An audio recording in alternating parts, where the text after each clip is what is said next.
नमस्कार विद्यार्थी मित्रांनो, आपण आज स्टँडर्ड 6 या ठिकाणी एक एक्झाम्पल मॅथचं घेऊन आलेलो आहोत. ते मॅथचं एक्झाम्पल विद्यार्थ्यांना सोपं करण्यासाठी आपण या ठिकाणी सोडून दाखवणार आहोत. तर बघा, या ठिकाणी कन्वर्ट इनटू इम्प्रॉपर फ्रॅक्शन. या ठिकाणी काय करायचं आपल्याला, हा जो नंबर आहे या नंबरला आपल्याला इम्प्रॉपर फ्रॅक्शन मध्ये काय करायचं आहे, कन्वर्ट करायचं आहे. तर सर्वांनी लक्ष द्या.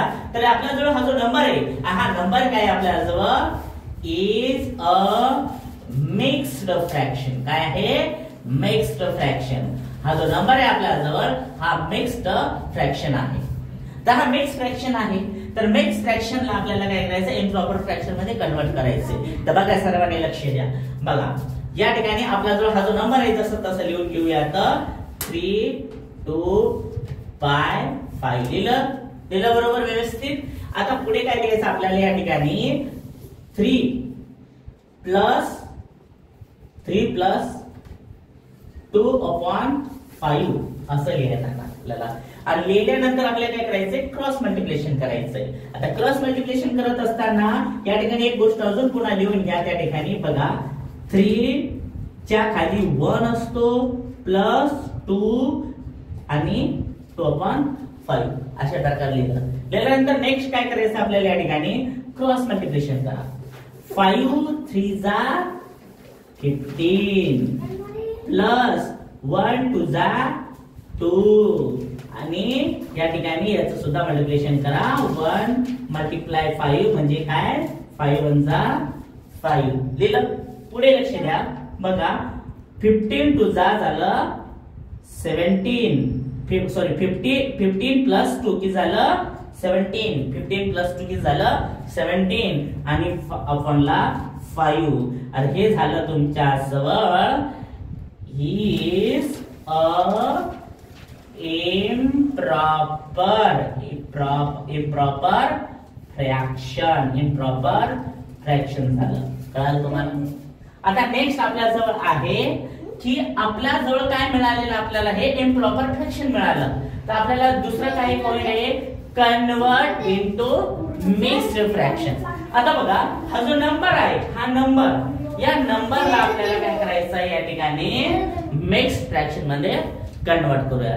आता मिक्स्ड फ्रॅक्शन मध्ये कन्वर्ट करत असताना बघा आपला जो समजा इथे लिहिलेला आपण 17/5 काय लिहिलं, 17/5. आता या ठिकाणी 17/5 लिहितोय. तर साधी गोष्ट आहे, काय करायचं या ठिकाणी बघा काय करायचंय, 17 आपण इथे लिहू, 5 इथे लिहू. 5 3 जा 15 आलं आणि आपल्याजवळ रिमाइंडर काय आलेले या ठिकाणी, आलेले 2 आले. काय आलेले रिमाइंडर आपल्याला या ठिकाणी 2 आलेले. मग काय करायचं, या ठिकाणी हा जो 3 आहे 3 असं इथं लिहा. त्याचबरोबर हा जो 5 आहे तो 5 इथं खाली लिहा, कारण याचं आपल्याला मल्टिप्लिकेशन करावं लागते. आणि हा जो रिमाइंडर आहे तो इथं लिहा.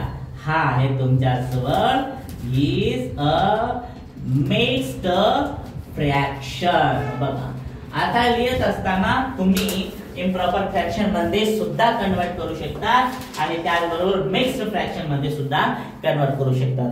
आता आपल्याला या ठिकाणी एक नंबर पुन्हा आपण घेऊया. तर बघा आपल्याला मिक्स फ्रॅक्शन मध्ये करण्यासाठी काय करायचं, मिक्स फ्रॅक्शन मध्ये करण्यासाठी आपण या ठिकाणी एक नंबर घेऊया. तर तो नंबर आहे बघा 7/4. काय करायचं, 7/4. 7/4 करूया. तर बघा याला काय करणार आपण, अशाच प्रकारे करणार. 7 आहे 4 आहे. 4च्या टेबल मध्ये 7 येत नाही. तर 4 2 जा 8 होतात. मोठा झाला तर 4 1 जा 4च घ्या. 4 1 जा 4 काय घेतलं आपण, 4 1 जा 4 आणि तुमचं रिमाइंडर आलेले या ठिकाणी 3. काय आलेले 3. मग आता सांगितल्याप्रमाणे कसं करायचं तुम्हाला, बघा काय करणार तुम्ही, या ठिकाणी तुमचा जो हा 4 आहे तो 4 खाली लिहा. तुमचा तो जो समजा हा या ठिकाणी तुमचा काय आलेला आहे, हा जो क्वेश्चन म्हणतो आपला जो आन्सर आलेले तो इथं लिहा आणि रिमाइंडर काय आहे इथं लिहा. अशा प्रकार हा तुमच्या जवळ इज अ मिक्स्ड फ्रॅक्शन. हा काय आलं तुमच्या जवळ, मिक्स्ड फ्रॅक्शन. ओके. हा, अशा प्रकारे तुम्हाला जर कोणी विचारले प्रॉपर फ्रॅक्शन मध्ये, इम्प्रॉपर फ्रॅक्शन मध्ये ही मेथड वापरायची आणि त्याचबरोबर जर प्रॉपर त्यामध्ये मिक्स फ्रॅक्शन जर करायचं, आता इम्प्रॉपर फ्रॅक्शन ही केलं आणि मिक्स फ्रॅक्शन मध्ये हे अशा प्रकारे केलं, अशा प्रकारे तुम्ही करू शकता. थँक्यू.